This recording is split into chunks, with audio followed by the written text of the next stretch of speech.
Hello and welcome to Stories of Success.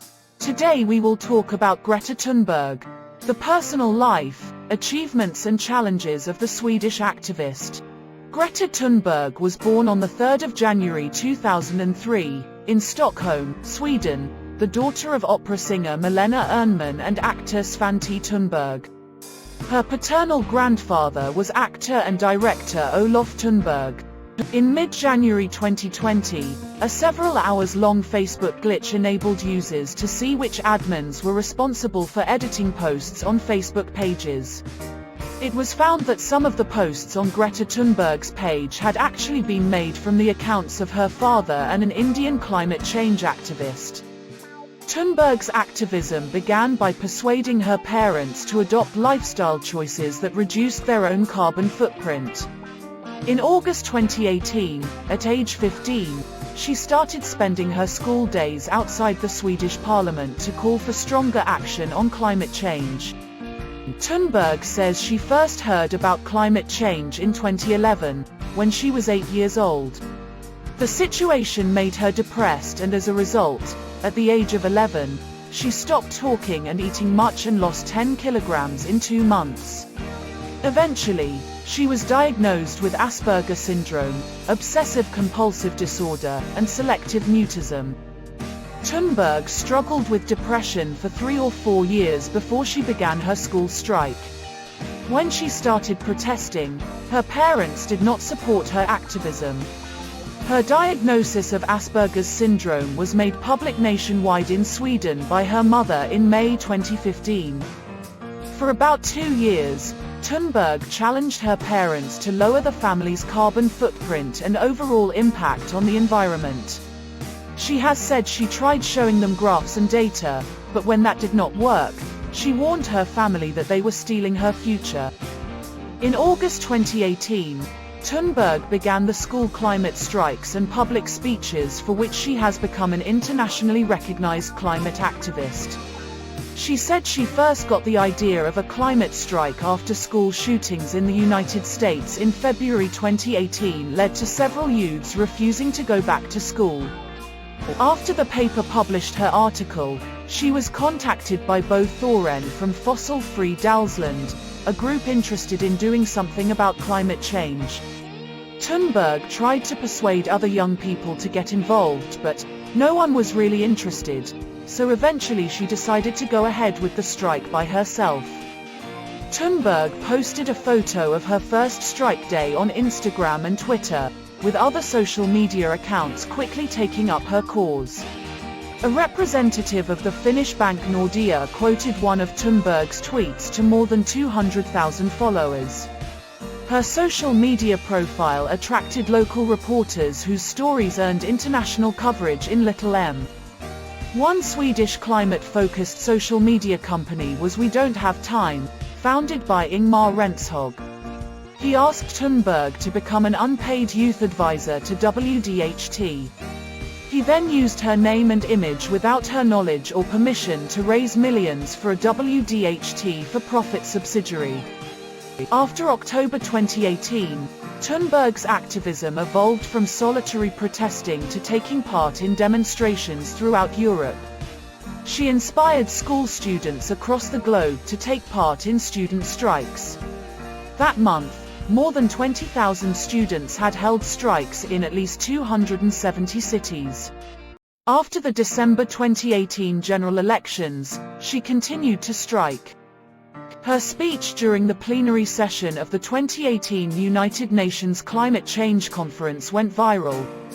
In the first half of 2019, she joined various student protests around Europe, and was invited to speak at various forums and parliaments.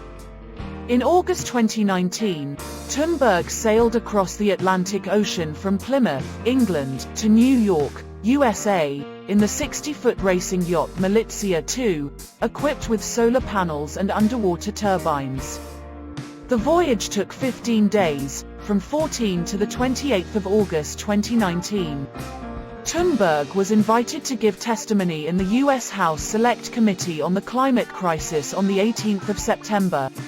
Instead of giving testimony, she gave an 8-sentence statement and submitted the IPCC special report on global warming of 1.5 degrees Celsius as evidence. We are in the beginning of a mass extinction, and all you can talk about is money and fairy tales of eternal economic growth. How dare you? Greta Thunberg, New York, the 23rd of September 2019. You have stolen my dreams and my childhood with your empty words. And yet I'm one of the lucky ones. People are suffering.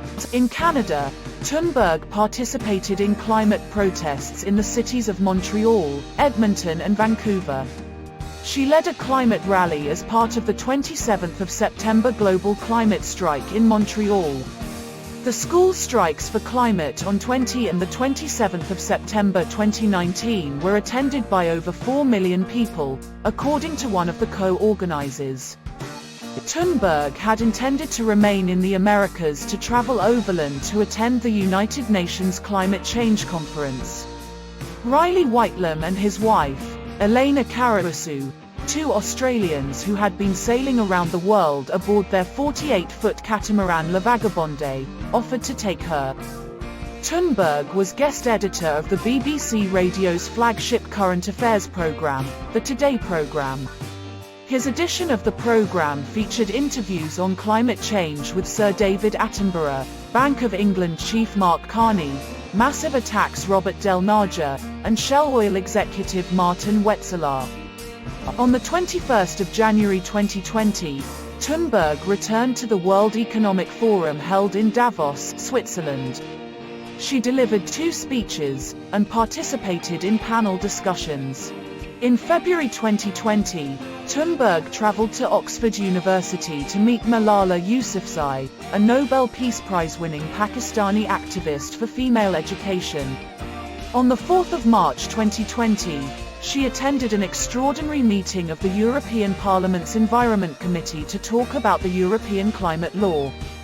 In early 2020, the COVID-19 pandemic response required behavioral changes including social distancing, quarantine, and face coverings. Thunberg and School Strike for Climate subsequently moved their activism and protests online. They subsequently announced plans for another global climate strike on the 25th of September 2020.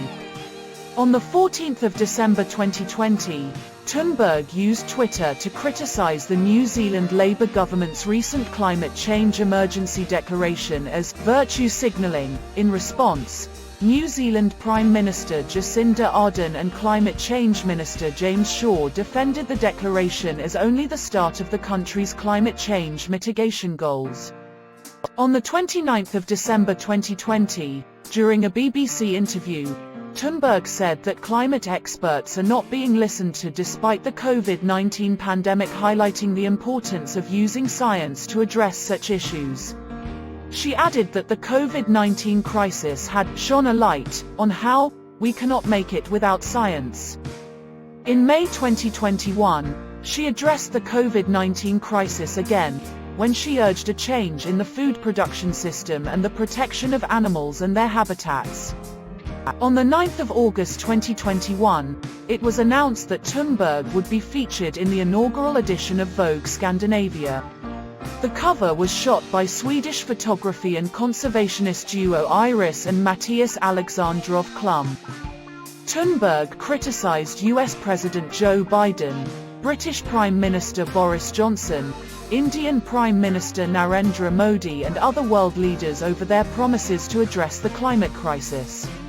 Thunberg also criticized and doubted organizers of climate conferences, saying they invite cherry-picked young people to meetings like this to pretend that. Thunberg asserts that humanity is facing an existential crisis because of global warming and holds the current generation of adults responsible for creating the problem. She uses graphic analogies to highlight her concerns and often speaks bluntly to business and political leaders about their failure to take concerted action. Thunberg has said that climate change will have a disproportionate effect on young people whose futures will be profoundly affected. On the 30th of October 2021, she arrived at Glasgow Central Station for the COP26. She spoke at some protests during the COP, and marched in a Fridays for Future Scotland climate strike on Friday the 5th of November.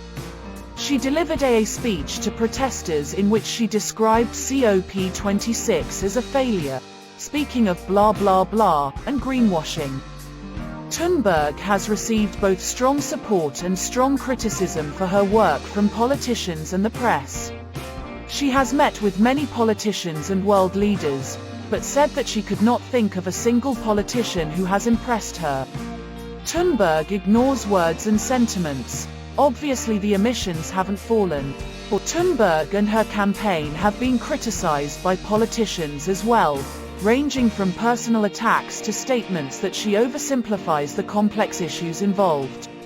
Among them are the Australian Prime Minister Scott Morrison, German Chancellor Angela Merkel, French President Emmanuel Macron, Russian President Vladimir Putin, OPEC, and repeatedly. It's quite hilarious when the only thing people can do is mock you, or talk about your appearance or personality, as it means they have no argument or nothing else to say. Greta Thunberg. In October 2019, Putin described Thunberg as a kind girl and very sincere. Putin criticized her as poorly informed, adding, "No one has explained to Greta that the modern world is complex and different." Aaron Banks' Twitter post saying that freak yachting accidents do happen in August outraged a number of British MPs, celebrities, and academics. Tanya Bueltman, founder of EU Citizens Champion, said Banks had invoked the drowning of a child for his own amusement. Thunberg has inspired a number of her school-aged peers in what has been described as the Greta effect. In response to her outspoken stance, various politicians have also acknowledged the need to focus on climate change. In February 2019, Thunberg shared a stage with the then President of the European Commission, Jean-Claude Juncker. Climate issues also played a significant role in European Parliament election in May 2019. Green parties recorded their best ever results, boosting their MEP seat numbers from 52 to 72. Thunberg has spearheaded the anti-flying movement, promoting train travel over flying on environmental grounds. The buzzword associated with this movement is flygskam or flight shame. Sweden has reported a 4% drop in domestic air travel for 2019 and an increase in rail use. On the 17th of April 2021, Facebook user James Shea posted 2 photos with the phrase, "How dare you?" featuring what appeared to be Thunberg. The fact-check lab in Hong Kong fact-checked the 2 images and concluded that they were Photoshop. A sticker was handed out with an image of a man grabbing the braids of a girl while raping her from behind. X-Site Energy later apologized, admitting that they have distributed it and are assuming full responsibility. Then 17-year-old Greta Thunberg posted about it on Twitter. They are starting to get more and more desperate. Thunberg contributed a voiceover for a release of the 1975. Proceeds will go to Extinction Rebellion at Thunberg's request. In September 2019, John Meredith set her UN Action Summit speech to death metal. In May 2020, Thunberg was featured in Pearl Jam's music video, Retrograde. She appears as a fortune teller, with images in her crystal ball depicting startling effects of climate change in numerous countries. Thunberg has received honors and awards over the course of her activism. In May 2018, she was one of the winners of a climate change essay competition by Svenska Dagbladet for young people. She has refused to attend ceremonies or accept prizes if it requires her to fly, such as for the International Children's Peace Prize. This was a story of success about Greta Thunberg. If you enjoyed this, make sure to subscribe and join us for more.